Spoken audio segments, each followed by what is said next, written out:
CBN Debate.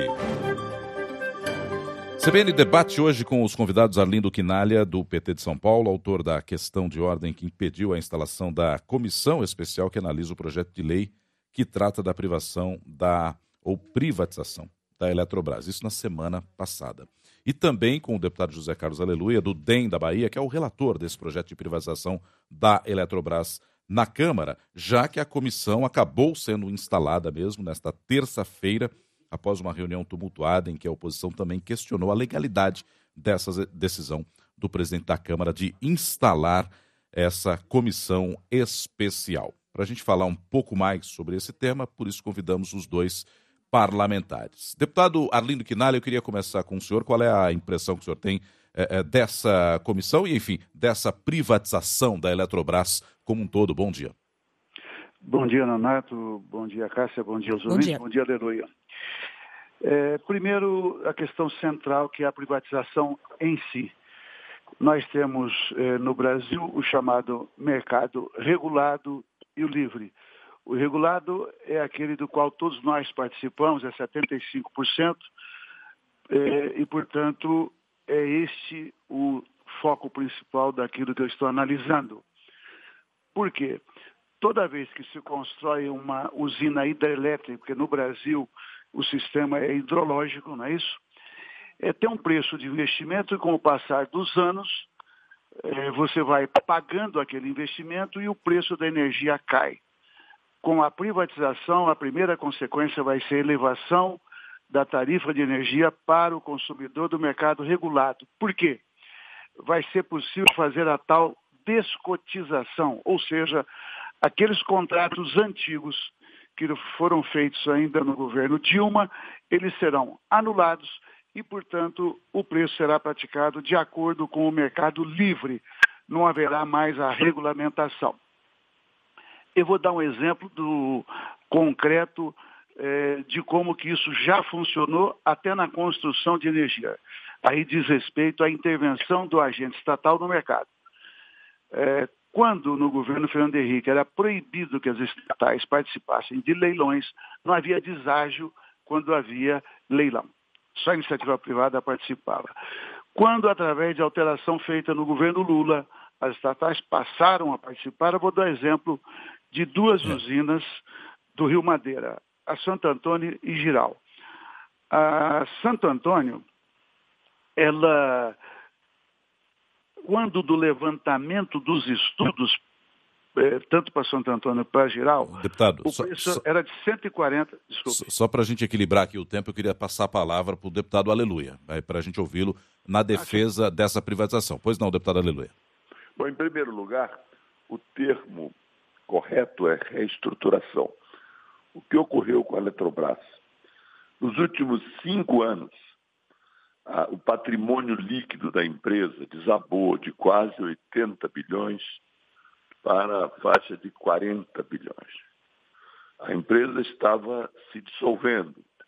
Enquanto o patrimônio desabou de quase 80 para quase 40, a dívida passou de quase 20 para mais de 45.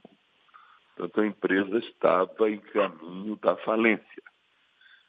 Uma empresa onde o patrimônio desce, a dívida sobe e os custos cresceram muito mais ainda, era uma empresa que caminhava para a falência. Quando a Eletrobras tem patrimônio líquido registrado, não é o valor de reposição, tem ativos registrados, no valor de 171 bilhões de reais. E ao início da atual administração, a empresa valia na Bolsa 8 bilhões. A empresa já era cotada na Bolsa do Brasil, estava suspensa na Bolsa de Nova York. E ela estava valendo 8 bilhões. A empresa parou de investir, ou seja, os investimentos que a Eletrobras vinha fazendo nos últimos anos ia fazer com que ela deixasse de ser uma importante geradora, hoje ela ainda produz 30% da energia nacional, e se tornasse uma irrelevância. No Nordeste, por exemplo, a Chesf, no tempo que eu fui presidente, no fim da década de 80, ela produzia 80% da energia, 90% da energia da região. ela foi caindo, de modo que hoje, se alguém entrar nesse momento e ver os relatórios do órgão operador de sistema, operador nacional de sistema, vai ver que ela produz hoje menos de 20% da energia, 25% no máximo, dependendo do momento. Ok, deputado Aleluia, a gente vai precisar retomar aqui com o deputado Quinalha para que o debate fique equilibrado. Cássia. E eu queria retomar com vocês dois, começando pelo deputado Quinalha, a questão de como ficará o preço para o consumidor. O deputado falou brevemente sobre isso, mas eu quero trazer também para o nosso debate uma fala aqui do presidente da Eletrobras, Wilson Ferreira Júnior, que recentemente ele disse que essa desestatização vai trazer uma contribuição para a redução de tarifas. Ele afirma que o projeto de lei propõe é uma descotização gradual, que vai ser feita num prazo de até 5 anos e que vai permitir que o consumidor deixe de arcar com o chamado risco hidrológico, ou seja, o custo para o consumidor, segundo ele, diminuiria. Deputado Arlindo Quinalha. Não, primeiro eu quero ler aqui uma notícia do jornal Valor, de 13 de maio de 2007, que diz: Eletrobras cede prejuízo para lucro de 1,394 bilhão no trimestre. Portanto, é uma empresa que está plenamente viável.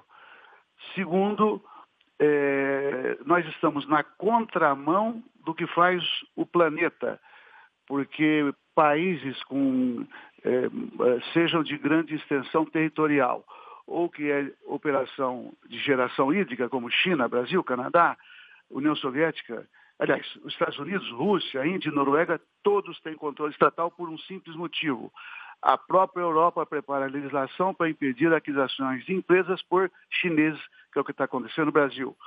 Um consultor estima o valor do parque gerador da Eletrobras em 370 bi.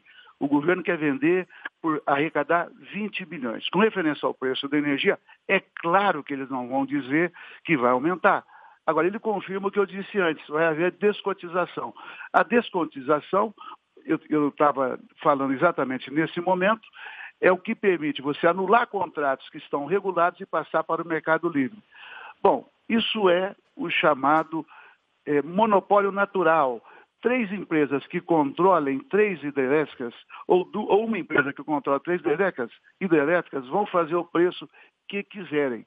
Isso já aconteceu no passado, quando se privatizou uma grande parte do sistema, deu apagão, aumentou o preço da energia. Eu tenho aqui todos os dados, o tempo é curto, mas ele não está falando a verdade, o presidente da Eletrobras. Bom, quero ouvir também o deputado José Carlos Aleluia, lembrando que com a descotização, a administração do chamado risco hidrológico vai voltar a ser do gerador, né? É evidente que vai ser do gerador e deixar de ser unicamente das empresas cotizadas da Eletrobras. O que nós estamos tentando é construir uma grande empresa, uma grande corporação brasileira.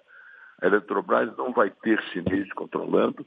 O maior acionista da Eletrobras, a semelhança do que se fez na Itália, uma empresa de eletricidade da Itália, o governo vai continuar sendo o principal investidor. Nós podemos fixar, inclusive, o mínimo de participação, que eu acho que deve ser entre 30% e 40%. O governo vai ter uma ação chamada Golden Share, que impede decisões que não sejam do interesse nacional. Então, nós vamos construir uma grande empresa capaz de retomar os investimentos, retomar os empregos, e nós vamos fazer um processo que essa empresa volte a investir. O que está acontecendo hoje é que essa empresa não está investindo nos níveis de uma empresa que produz 30% da energia.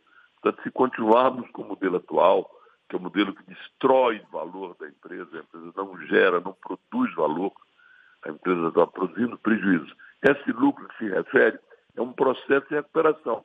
É evidente que a empresa está no processo de recuperação, mas pior do que construir uma grande corporação, como é, por exemplo, a Embraer, seria vender fatiada as usinas.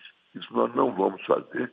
Não vai ter nenhuma empresa estrangeira ou mesmo nacional proprietária da Eletrobras. Ok, pra gente o maior acionista não poderá ter mais de 10%, enquanto o governo terá no mínimo 30% ou 40%. Para a gente fechar aqui o nosso debate, a nossa conversa, deputados Arlindo Quinalha e José Carlos Aleluia. Deputado Quinalha, não é uma boa a privatização ou reestruturação da Eletrobras para o cidadão brasileiro? Em 30 segundos, por favor. Não é porque aumenta o preço tarifário, não é porque o Brasil perde o controle de algo que tem características, inclusive, de soberania nacional, porque esses 10% que está no projeto como teto de um único proprietário é facilmente burlado, portanto, não vai ser garantia. Deputado José Carlos Aleluia, por que é boa a reestruturação da Eletrobras? Recupera a Eletrobras para ser, de novo, um grande investidor, um grande gerador de empregos e uma empresa capaz de entrar na nova era tecnológica, investir em energia limpa. Nós queremos que a Eletrobras se torne uma das 3 maiores empresas geradoras de energia limpa do mundo. E não faríamos isso com a atual estrutura.